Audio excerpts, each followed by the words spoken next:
गोरखपुर नाम का एक गांव हुआ करता था। उस गांव में ज्यादा लोग नहीं रहते थे। उस गांव में एक गर्भवती विधवा औरत रहती थी। उस औरत का नाम कमला था। कमला अपने घर में अकेली रहती थी। उसके पति की सारी जायदाद उसके नाम हो गई थी, पर सभी गांव वाले उस औरत को मनहूस औरत समझा करते थे और सभी उससे नफरत किया करते थे। एक बार कमला राशन की दुकान पर खाने का सामान खरीदने जाती है। भैया जी, जरा 1 किलो दाल चावल देना। अरे हाय हाय हाय हाय हाय हाय! अरे मनहूस औरत, मेरी दुकान में अपशुगन करवाने आ गई क्या? हैं? चल जा यहाँ से। मैं कुछ नहीं देने वाला हूँ तुझे। भाग भाग यहाँ से, चल जा, निकल। भैया जी, ऐसा मत कहिए। मैं गर्भवती हूँ, मुझे खाने की बहुत जरूरत है। मुझे खाना दे दीजिए। दुकानदार कमला को वहां से धक्के मारकर भगा देता है। तभी कमला रोते रोते उस गांव के किन्नरों के इलाके में आ जाती है। गांव वाले किन्नरों को उसी इलाके में रखा करते थे, क्योंकि वो लोग किन्नरों को पसंद नहीं करते थे और उनके इलाके में रहने से मना करते थे। तो किन्नरों ने उसी गांव में अपना एक इलाका बना लिया था। जब किन्नर लोग देखते हैं कि एक गर्भवती महिला रोते रोते उनके इलाके में आ गई है, तो सारे किन्नर कमला के पास जाकर उसका हाल पूछने लगते हैं। क्या हुआ बहन, तुम्हारी गर्भवती अवस्था में इतनी बुरी हालत कैसे है? तुम रो क्यों रही हो? तुम डरो मत, हम तुम्हें कोई नुकसान नहीं पहुंचाएंगे। तुम शांत होकर सब बताओ कि हुआ क्या है। मैं कमला हूँ। मैं गांव के दूसरे इलाके से आई हूँ। 2 महीने पहले ही मेरे पति की मौत हुई है। मुझे गांव के लोग मनहूस मानते हैं, क्योंकि मैं विधवा हूँ और गर्भवती भी। वहाँ के लोग मुझे खाने के लिए कुछ बेचने के लिए भी तैयार नहीं, जिससे मेरा गुजारा नहीं हो रहा था। कोई बात नहीं कमला, हम तुम्हारा ख्याल रखेंगे। किन्नर लोग कमला को एक खाली घर में रहने के लिए जगह दे देते हैं और उसकी देखभाल भी करते हैं। कुछ ही महीने बाद कमला अपने बच्चे को जन्म देती है, पर अफसोस, कमला बच्चे को जन्म देते ही अपनी जान गंवा देती है। जब सब किन्नर बच्चे को देखते हैं तो बहुत खुश हो जाते हैं, क्योंकि वो बच्चा भी किन्नर ही था। कमला ने एक किन्नर बच्चे को जन्म दिया था। अब इस बच्चे की देखभाल कौन करेगा? हम तो इस बच्चे को गांव के दूसरे इलाके में भी नहीं भेज सकते। और तो क्या हुआ, इस बच्चे की माँ नहीं रही तो हम इसे पालेंगे।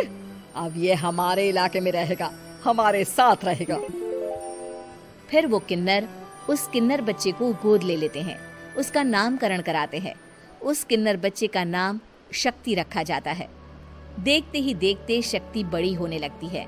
उसके रंग रूप बहुत सुंदर थे। वो बहुत सुंदर किन्नर दिखती है।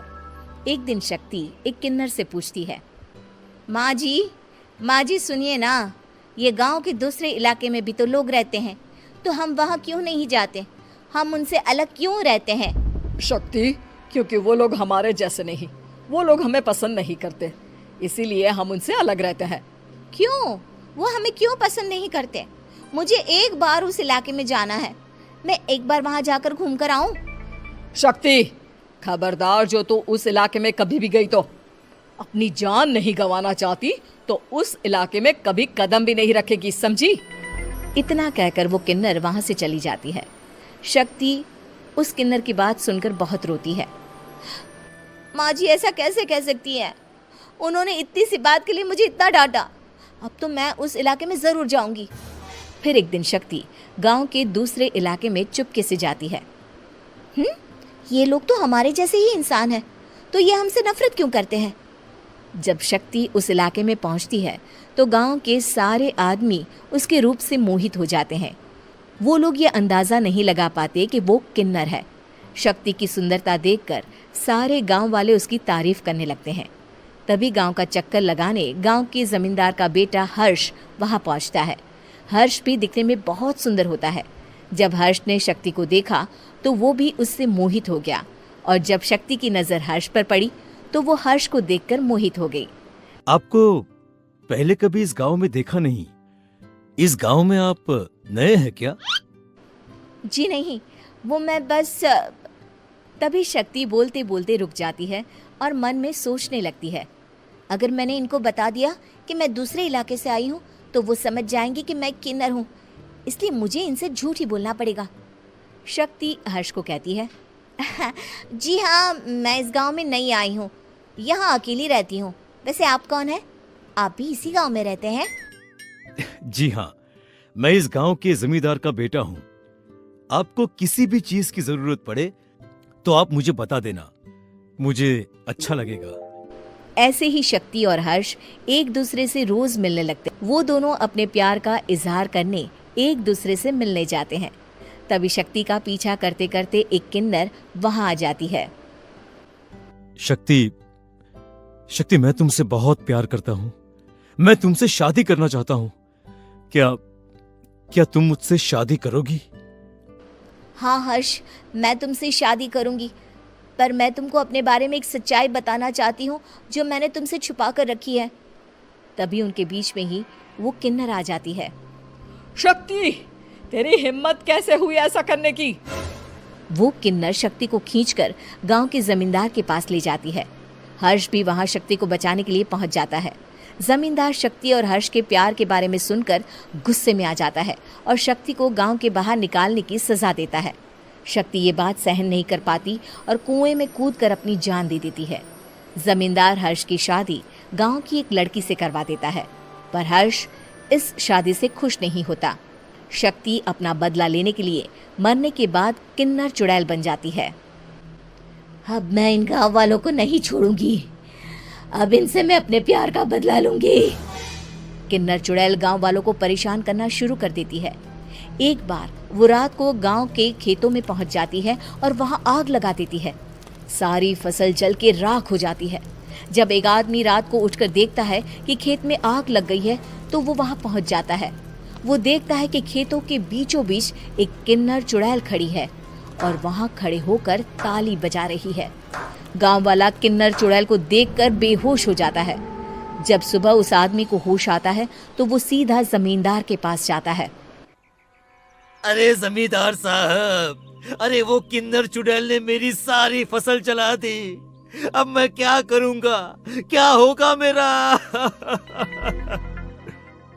जमींदार चुड़ैल किन्नर का नाम सुनते ही सब कुछ समझ जाता है।